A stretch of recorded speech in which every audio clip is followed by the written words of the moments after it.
En el mensaje anterior mencionamos 4 de los 6 eventos que rodearon la semana de pasión de nuestro Señor Jesucristo.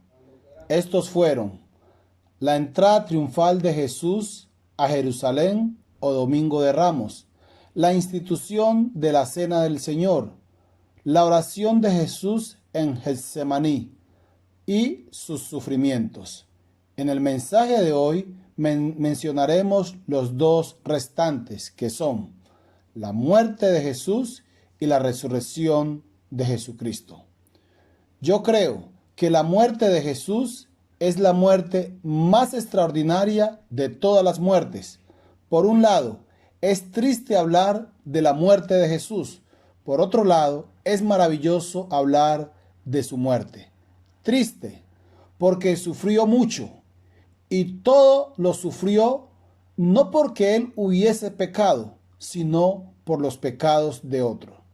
Es triste porque se despoja de su trono de gloria para venir y humanarse, con todas las implicaciones que esto conlleva.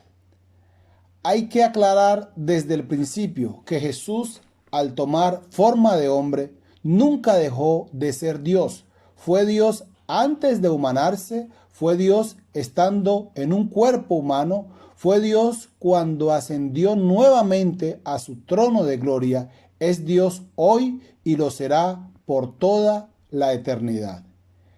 Estar en un cuerpo humano implica dolor, hambre, enfermedad, angustia, lágrimas y hasta la muerte.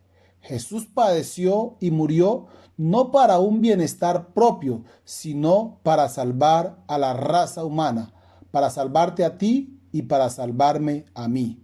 Jesús fue menospreciado, ignorado, brutalmente castigado y hasta asesinado, no por sus propios pecados, porque nunca pecó, sino por los pecados de otros. Esto es lo triste de la muerte de Jesús.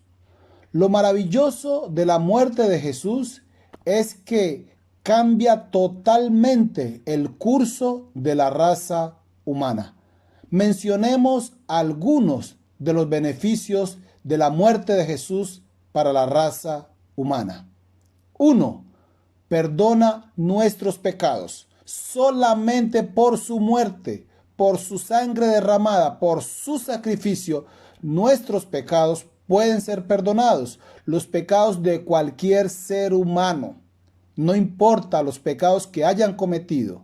Si esa persona va donde Jesús, le confiesa sus pecados, ellos les son perdonados porque el Padre acepta este sacrificio, esta muerte de Jesús en lugar del pecador.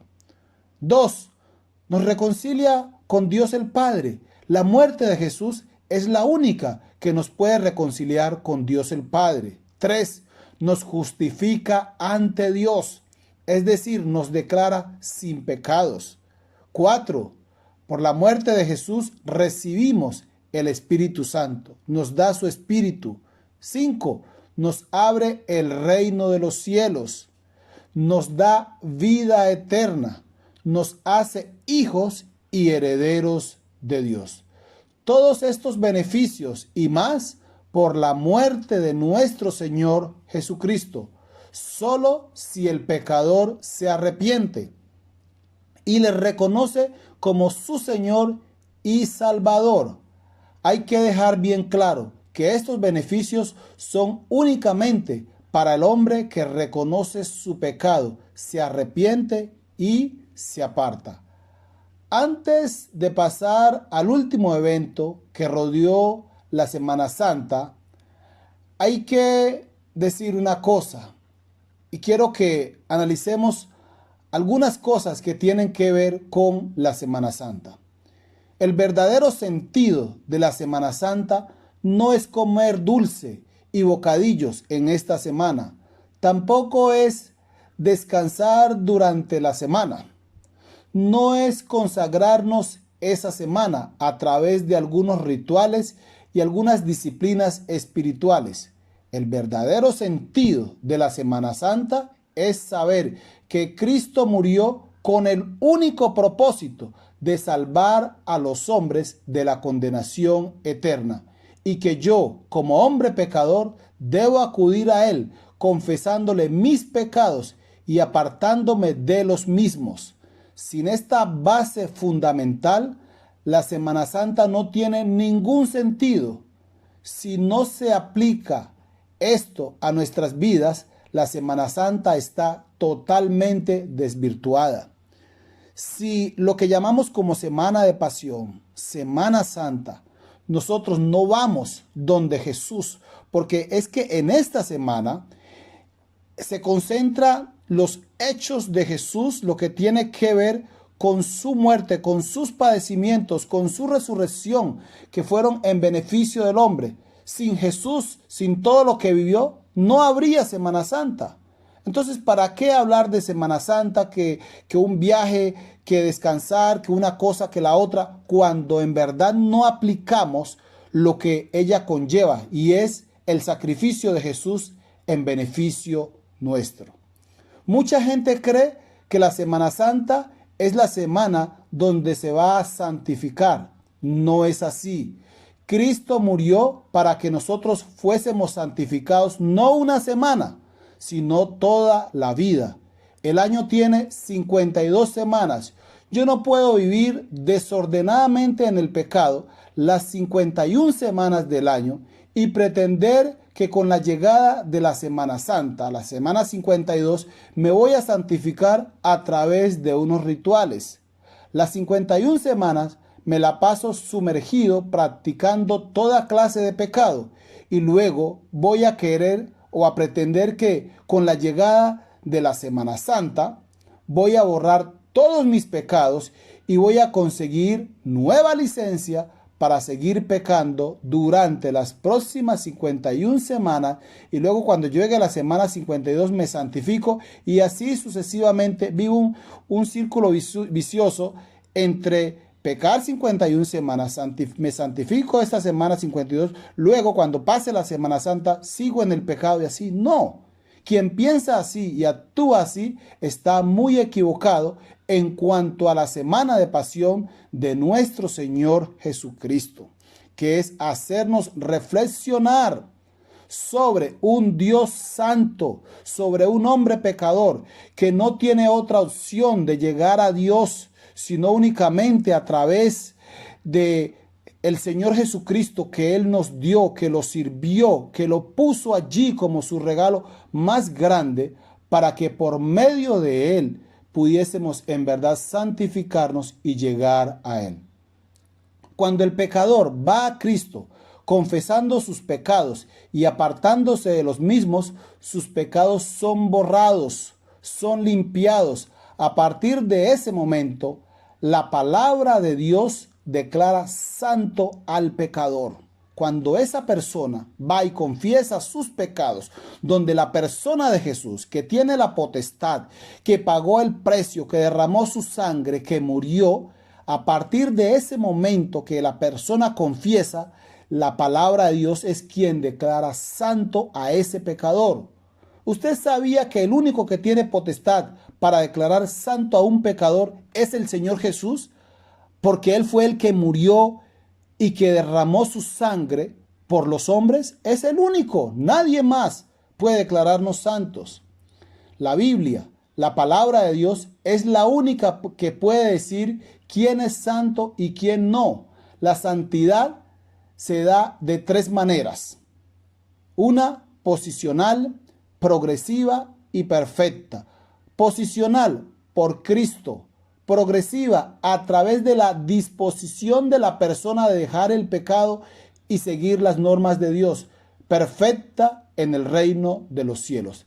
De manera que la santidad es algo que conseguimos solo cuando venimos a Cristo y no en una semana.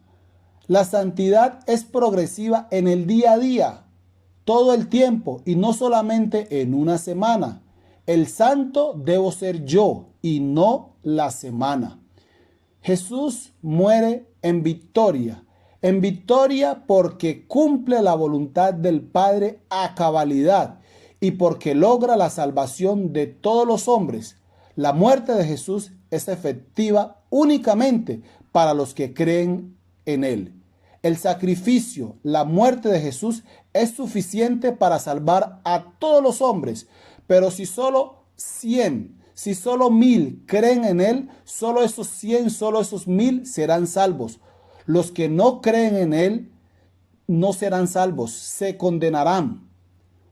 Eso es lo que dice la palabra de Dios. Y eso hay que dejarlo claro. El hecho de que Jesús haya muerto por toda la humanidad no quiere decir que toda la humanidad va a ser salva. Si ningún pecador le reconoce a Él como el sustituto, como aquel que muere en lugar suyo, Él no puede ser salvo. Jesús salva únicamente a los que se acogen a Él, los que acuden a Él, los que reconocen su pecado y que le reconocen como el Mesías, como el Cordero de Dios, como aquel que Dios por amor envió. Del resto, nadie podrá ser salvo, únicamente los que creen en Él. El último acontecimiento de la Semana Santa es sin duda la resurrección de Jesucristo. La resurrección del Señor Jesús es un hecho histórico que no se puede negar. La Biblia nos cuenta que la primera persona que vio resucitado al Señor Jesús fue María Magdalena y luego los discípulos. El Señor Jesús permaneció con ellos 40 días antes de subir al reino de los cielos. Ahora está a la diestra de Dios Padre, intercediendo por todos los que creen en Él. De allá vendrá por segunda vez para llevar consigo a los que creyeron en Él. Con la resurrección de Jesucristo se cierra el ciclo de su misión aquí en la tierra. Es decir, Él partió a su casa celestial con su deber cumplido. Llevó a cabalidad la misión que el Padre le encomendó. Vino a darnos a conocer al Padre Celestial. Lo hizo a través de sus enseñanzas y de su estilo de vida. Vino a darnos a conocer las mejores noticias que jamás un ser humano puede conocer, que jamás un pecador puede llegar a conocer, que es el Evangelio. Vino a redimir a la humanidad caída, dando su propia vida en lugar de ella. Vino a enseñarnos a orar a Dios Padre y nos dio ejemplo de cómo hacerlo. Vino a darnos el poder del Espíritu Santo para poder vencer toda clase de pruebas y de tentaciones de esta vida, para salir victoriosos al final de nuestras vidas. Vino a enseñarnos a amar y a perdonar. Vino a prepararnos para la muerte. Vino a darnos la seguridad de la vida después de la muerte, diciéndonos que Él mismo es la resurrección y la vida, y que todo aquel que en Él cree, aunque esté muerto, vivirá. Vino a asegurarnos que sí hay un cielo y que es para los que creen en Él. Y desde ese cielo vendrá a llevar a todos los que le esperan con las botas puestas. Finalizo diciendo que no creo que necesitamos a Semana Santa para recordar estos maravillosos acontecimientos de nuestro Señor Jesucristo. Los evangelios, que son los que nos narran estos hechos, están en la Biblia. Los evangelios están en la Biblia. Ellos son los que nos narran estos hechos. Y todos los días y todas las semanas podemos ir a ellos para enriquecer nuestra alma con estos maravillosos acontecimientos de la vida de Jesús y fortalecer nuestra fe por medio de todo lo que el Señor Jesús hizo en beneficio nuestro. Padre Santo, en esta hora elevamos nuestra voz delante de ti para reconocer tu grandeza, tu poderío, tu señorío, que solo tú eres Dios, que solo tú reinas, que solo tú eres quien te preocupas por el bienestar de la raza humana. Solo tú nos amas. Tu amor es grande. Lo podemos mirar de muchas maneras, Señor. La creación, las cosas que nos das, cómo nos sustentas. Pero, Señor, has demostrado tu grande amor al enviar a Jesucristo, tu Hijo, a morir en esta tierra por nuestros pecados. Y esa es la mayor muestra de tu amor, sacrificar a tu Hijo. Te damos gracias, Dios. Gracias por la obra de Jesús aquí en la tierra.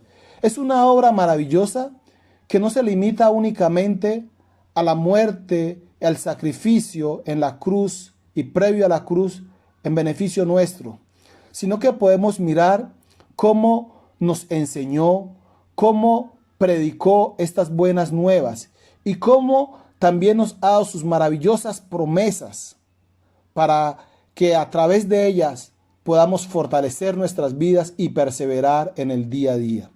Te damos gracias, Señor, por esta obra maravillosa de Jesucristo, una obra completa, llevada a feliz término en beneficio de toda una humanidad. Permítenos de manera individual, Señor, reflexionar, mirar la riqueza que tenemos en Cristo Jesús, riqueza espiritual que no se compara al oro, la plata, bienes de esta vida. Es una riqueza que está en el interior de nuestro ser y que siempre la llevaremos, trascenderá a la muerte. Estaremos contigo disfrutando esta riqueza que Cristo Jesús nos vino a dar. Gracias, Padre, muchísimas gracias. Gracias por esta salvación tan grande, tan maravillosa. Bendito eres, alabado es tu nombre, Señor. Gracias, Padre, por la esperanza maravillosa que tenemos en Cristo Jesús y que no hay nada que pueda ir en contra de esta esperanza y hacérnosla perder. Gracias porque tú nos fortaleces y no importa la situación que estemos viviendo, de pruebas, de dificultades, de adversidades, esta esperanza está en nuestro interior y es una esperanza viva. Te bendecimos, Dios, te alabamos, te exaltamos. Te pedimos, Señor, que bendigas a tu iglesia. Bendice a tu iglesia hoy. Bendícela con tu presencia. Bendícela con tu palabra. Bendícenos, Señor, como tu iglesia, permitiéndonos permanecer firmes, permitiéndonos ser luz, permitiéndonos, Señor, llevar el evangelio en medio de esta situación que estamos viviendo, donde tenemos que estar en nuestros hogares, Señor. Y te pedimos, Dios, que bendigas a la raza humana. Bendice al mundo, Señor. Bendícenos, Dios, con esta pandemia. Padre, tu palabra dice que a los que te amamos, todas las cosas nos ayudan a bien. Y oramos, Dios, para que esta situación que el mundo está viviendo redunde en bienestar, Señor. Que tú obres, Dios amado. Señor, ten misericordia de todos nosotros. Ten misericordia de los países donde se ha agudizado esta crisis, Señor, y donde día tras día, Señor, aumentan los números de infectados y de fallecidos, Señor. Y te pedimos, Dios, que nos guardes y que en tu bondad detengas este virus, Señor. Y que, Dios, cuando se llegue el tiempo, Dios, de tu gracia, de tu favor, Padre Celestial, de que esto se acabe en medio de nosotros, tu bendición esté con todos, Señor, con todos nosotros, guiándonos, y en tu bondad nos permites, Dios, superar esta situación que estamos viviendo y poder fortalecernos y renovar fuerzas, renovar la visión de la vida, del mundo, de ti, Señor amado, y saber que tú eres quien reinas sobre todos. Padre, te exaltamos, te honramos, te damos muchísimas gracias. Gracias, Dios, por tu bondad. Gracias, Padre Celestial, por Jesucristo tu Hijo, por su obra de principio a fin en beneficio nuestro. Muchas gracias, Dios. En el nombre de Jesús. Amén.